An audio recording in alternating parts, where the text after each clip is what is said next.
Hello everyone, welcome to my channel play chemistry with Ayushi. मैं आयुषी मिश्रा आज आप सबके सामने डिस्कस करने जा रही हूँ फार्मास्यूटिकल केमिस्ट्री चैप्टर 1 का लिमिट टेस्ट का एक और topic which is limit test for sulphates. ठीक है, सो लास्ट टाइम हमने लिमिट टेस्ट फॉर क्लोराइड्स के बारे में डिस्कस किया था। आज हम लिमिट टेस्ट फॉर सल्फेट्स देखने जा रहे हैं। इसमें आपको प्रिंसिपल इसका पढ़ना होगा, प्रोसीजर पढ़ना होगा, ऑब्जर्वेशन और रीजंस पढ़ने होंगे। ठीक है, इतनी चीजें हमें लिमिट टेस्ट फॉर सल्फेट्स में देखनी है। ओके, सो एक बार हम रिवीजन कर लेते हैं लिमिट टेस्ट की डेफिनेशन को। तो लिमिट टेस्ट क्यों करते हैं, क्या रीजन है, लिमिट टेस्ट क्या है। देखिए, limit test is a quantitative and semi-quantitative test which is designed to identify and control a small amount of impurities which are likely to be present in any substance। मतलब क्या है इसका, limit test एक quantitative और semi quantitative test होता है जिसको कि आइडेंटिफाई करने के लिए और कंट्रोल करने के लिए जो small amount of impurities present होती है ना किसी भी सब्सटेंस में। ठीक है, अगर किसी सब्सटेंस में small amount of small quantity of impurities present है तो उसको पता लगाने के लिए, उसको आइडेंटिफाई करने के लिए, उसको कंट्रोल करने के लिए हम लिमिट टेस्ट परफॉर्म करते हैं। समझ में आया? ओके, सो ये था हमारा लिमिट टेस्ट। अब हम देखते हैं लिमिट टेस्ट फॉर सल्फेट्स। ठीक है, सो जैसा कि मैंने आपको बताया था, इसमें हमें प्रिंसिपल देखना है, प्रोसीजर देखना है और ऑब्जर्वेशन एंड देन लास्ट में रीजंस देखने हैं। ठीक है, सो स्टार्ट करते हैं हम हमारे प्रिंसिपल से। ठीक है, क्या सिद्धांत है इसका लिमिट टेस्ट फॉर सल्फेट्स का, क्यों कर रहे हैं बेटा पहले ये जान लो ना कि क्यों करते हैं, लिमिट टेस्ट क्यों कर रहे हैं सल्फेट का। देखिए, कोई अगर केमिकल है जिसको कि आप अपने प्रोसीजर में, है ना, अपने किसी भी कंपाउंड की सिंथेसिस करने जा रहे हो तो उसमें जो भी केमिकल्स आप यूज कर रहे हो, जो भी सॉल्वेंट आप यूज कर रहे हो, उसमें ये पता लगाने के लिए लिमिट टेस्ट कर रहे हो कि कहीं सल्फेट की इंप्योरिटी तो नहीं प्रेजेंट है उसमें। ठीक है, अगर सल्फेट की इंप्योरिटी प्रेजेंट होगी, ठीक है, वो जो भी आप केमिकल्स यूज कर रहे हो, जो भी आप सॉल्वेंट यूज कर रहे हो, अगर उसमें सल्फेट की इंप्योरिटी प्रेजेंट है तो वो हम लिमिट टेस्ट फॉर सल्फेट से पता लगा सकते हैं। ठीक, तो ये रीजन है लिमिट टेस्ट फॉर सल्फेट्स को करने का। ठीक है, ओके, अब हम बात करते हैं हमारे प्रिंसिपल की। सो प्रिंसिपल क्या कहता है, सिंपल सी रिएक्शन है। ठीक, एक रिएक्शन है किस चीज की, यहाँ पे हमें सल्फेट लेना है। पहले तो मैं आपको एक जस्ट ओवरव्यू दे रही हूँ क्या करना है प्रिंसिपल में। क्या है इसमें, सल्फेट, सॉल्युबल सल्फेट लिया। ठीक है, सॉल्युबल सल्फेट की रिएक्शन हमने बैरियम क्लोराइड से कराया। ठीक है, BaCl2 से कराया हाइड्रोक्लोरिक एसिड की प्रेजेंस में, वो भी डाइल्यूटेड। ठीक है, डाइल्यूट हाइड्रोक्लोरिक एसिड की प्रेजेंस में हम बैरियम क्लोराइड और सॉल्युबल सल्फेट की रिएक्शन कराएंगे जब। ठीक है, तो क्या फॉर्म होगा आपका, बैरियम सल्फेट फॉर्म हो जाएगा। ठीक है, और ये जो बैरियम सल्फेट है बेटा, ये क्या है, बैरियम सल्फेट क्या है, बैरियम सल्फेट इम्प्योरिटी है, इसमें सल्फेट्स की इम्प्योरिटीज हैं। ठीक है, जैसे कि आप देख पा रहे हो यहाँ पे सल्फेट हमने पहले लिया था, सॉल्युबल सल्फेट, वो क्या था, इम्प्योरिटी जो कि आपके केमिकल में प्रेजेंट हो सकती है। हमें इसी को पता लगाना है। ठीक है, हमें सल्फेट की इम्प्योरिटी को पता लगाना है। और जब हमें पता लगाना है, क्योंकि देखो इम्प्योरिटी अगर होगी तो वो तो प्रेजेंट होगी ना सब्सटेंस में, जो भी केमिकल ले रहे हैं, तो केमिकल उस, ठीक है, उस केमिकल को हमने लिया, वो क्या था हमारे लिए, अननोन था ना, हमें नहीं पता कि उसमें है कि नहीं है। जो भी मतलब हम केमिकल यूज करने जा रहे हैं, ठीक है, लैब में, हमें पता तो नहीं है ना कि उसमें है कि नहीं है। पता लगाना है तो क्या करेंगे, उस केमिकल को लिया, मतलब अननोन सैंपल को हमने लिया। ठीक है, अननोन सैंपल लिया, उसकी रिएक्शन हमने बैरियम क्लोराइड से करा दिया। अभी जब बैरियम क्लोराइड से हम रिएक्शन करा देंगे हाइड्रोक्लोरिक एसिड की प्रेजेंस में, तो जो हाइड्रोक्लोरिक एसिड होगा ना, वो उसको एसिडिक मीडियम दे देगा जिससे कि टर्बिडिटी फॉर्म हो जाएगी। ठीक है, मतलब क्या है कि जो बैरियम क्लोराइड था वो सल्फेट से जाकर के रिएक्शन कर लेगा, तो बैरियम सल्फेट बन जाएगा और क्लोराइड जो होगा वो बाहर रिलीज हो जाएगा।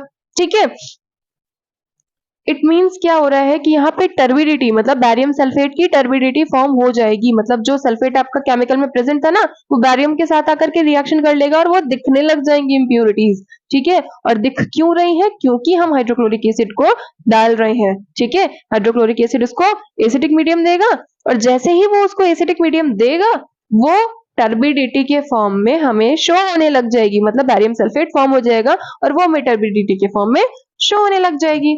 ठीक है, इट मींस कि हमने आइडेंटिफाई कर लिया ना by the help of turbidity. जो हमें टर्बिडिटी दिख रही है, कितना ज्यादा टर्बिड होगा सॉल्यूशन हमारा और कितना कम टर्बिड होगा, ये पता लगेगा। अभी जैसे ऑब्जर्वेशन पढ़ेंगे ना तब पता लगेगा कि क्या होगा, ज्यादा होगा तो क्या होगा और कम होगा तो क्या होगा टर्बिड। ठीक है, सो लिमिट टेस्ट सॉल्यूशन क्या था इसमें, प्रिंसिपल इसका एक बार देख भी लो। Limit test of sulphate is based on the reaction of soluble sulphate with barium chloride in presence of dilute hydrochloric acid. वही चीज लिखी हुई है जो मैंने बताई अभी आपको, है ना। Limit test of sulphate is based on the reaction of soluble sulphate, ठीक, सॉल्युबल सल्फेट की रिएक्शन करा रहे हैं विद बैरियम क्लोराइड के साथ में, in presence of dilute hydrochloric acid की प्रेजेंस में, ठीक है। टू फॉर्म, क्या फॉर्म हो रहा था, बैरियम क्लोराइड फॉर्म हो रहा था ना, सॉरी बैरियम सल्फेट फॉर्म हो रहा था ना, है ना, विच अपीयर्स एज सॉलिड पार्टिकल्स, जो कि हमें सॉलिड पार्टिकल्स के फॉर्म में दिखेगा, मतलब टर्बिडिटी के फॉर्म में दिखेगा, ठीक है, इन द सॉल्यूशन। जो भी सॉल्यूशन हम बनाएंगे, ठीक है, उसमें हमें टर्बिडिटी के फॉर्म में शो हो जाएंगी इंप्योरिटीज। नेक्स्ट हम देखते हैं बेटा प्रोसीजर, ठीक है। तो कैसे हम लिमिट टेस्ट को परफॉर्म करेंगे, ये तो मैंने जस्ट आपको एक प्रिंसिपल बता दिया था, ठीक। अब हम देखेंगे कि स्टेप बाय स्टेप हमें करना कैसे है, ठीक है। सो देखिए, सबसे पहले हम क्या करेंगे, 2 नेस्लर सिलेंडर हम लैब से इशू करा लेंगे, ठीक है। हमने लैब से 2 नेस्लर सिलेंडर इशू कराए, एक पे हमने डाला test solution, sorry test sample, और दूसरे पे हमने डाल दिया स्टैंडर्ड, ठीक है। तो टेस्ट एक पे डाला, एक पे स्टैंडर्ड डाल दिया, 2 नेस्लर सिलेंडर लिए थे, ठीक है। अब टेस्ट वाले सैंपल पे हमें करना क्या है, जो टेस्ट वाला नेस्लर सिलेंडर है उसमें क्या करना है, देखिए first step, specific weight of compound is dissolved in water or solution is prepared as directed in the pharmacopoeia and transferred in Nessler cylinder। लिखा हुआ है ना कि नेस्लर सिलेंडर में ट्रांसफर करना है, किस चीज को, स्पेसिफिक वेट ऑफ कंपाउंड को, जो हमारा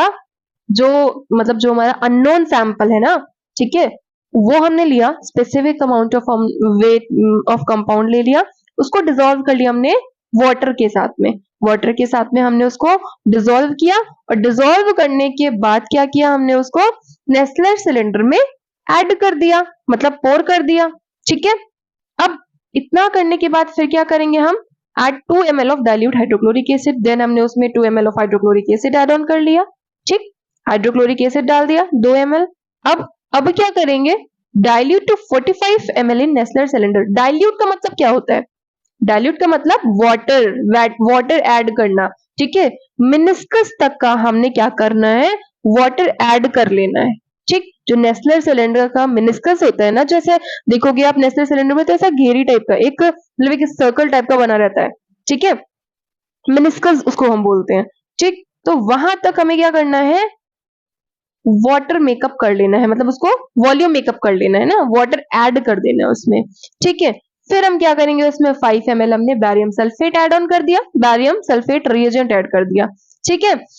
ये करने के बाद फिर हम उसको 5 मिनट तक का स्टैंड कर देंगे, और देन हम उसकी टर्बिडिटी देख सकते हैं कि कितना ज्यादा वो टर्बिड हो रहा है, ठीक है। साथ साथ हमने एक और नेस्लर सिलेंडर लिया था ना जिसमें स्टैंडर्ड मेंशन किया था, ठीक है। अब उसकी बारी है, तो उसमें हमें क्या करना है, take 1 ml of 0.1089% weight by volume solution of potassium sulfate, ठीक, in Nessler cylinder।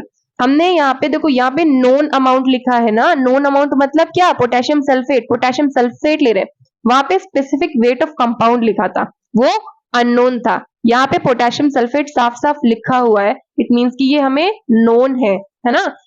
So that हम क्या कर रहे हैं, हम यहाँ पे 1 ml of 0.1089% weight by volume solution बनाएंगे पोटेशियम सल्फेट का, और उसको सॉल्यूशन मतलब वही वाटर में ऐड करके, है ना, हमने उसका सॉल्यूशन बना लिया, और इतना करने के बाद हमने उसने नेस्लर सिलेंडर में ऐड कर दिया, ठीक, पोर कर दिया।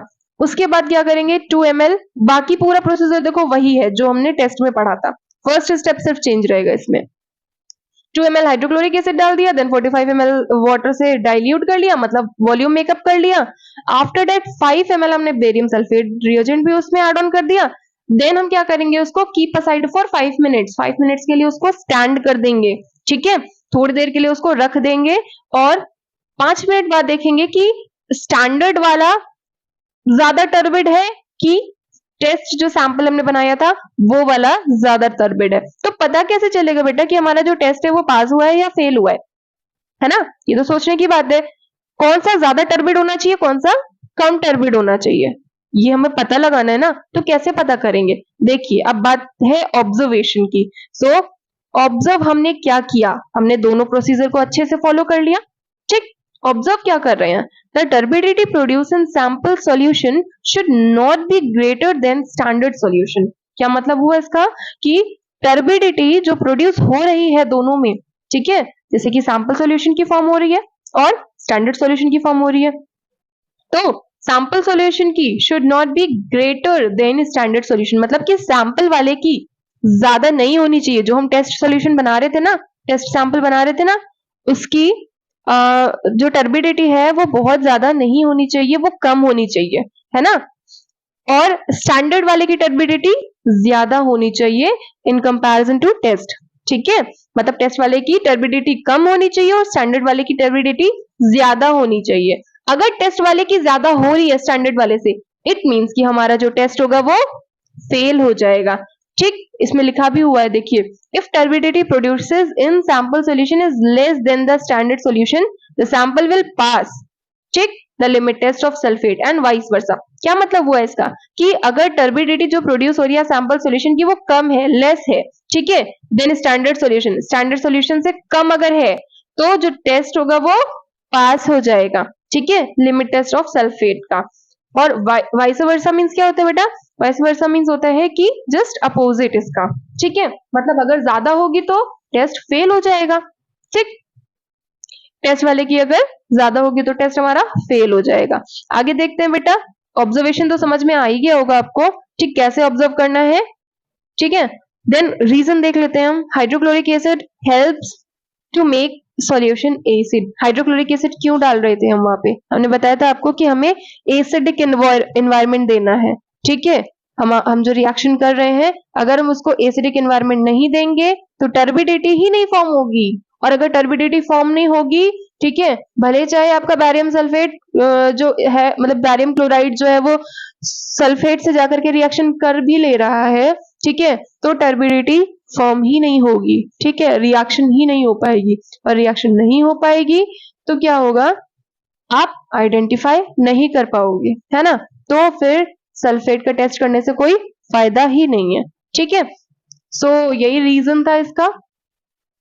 So thank you so much everyone, thanks for watching my video. अगर आपको पसंद आया तो प्लीज गाइस लाइक कर दीजिएगा, सब्सक्राइब कर दीजिएगा मेरे चैनल को, कमेंट भी कर दीजिएगा, और कोई इश्यू है तो प्लीज उसके लिए भी कमेंट आप कर सकते हो। ठीक है, किसी चीज से भी रिलेटेड अगर आपको कोई टॉपिक इससे रिलेटेड समझ में नहीं आया है, ठीक है, या कोई पॉइंट नहीं समझ में आ रहा है, तो आप कमेंट में मेरे से पूछ सकते हो। ठीक है, okay guys, thank you so much, thank you everyone.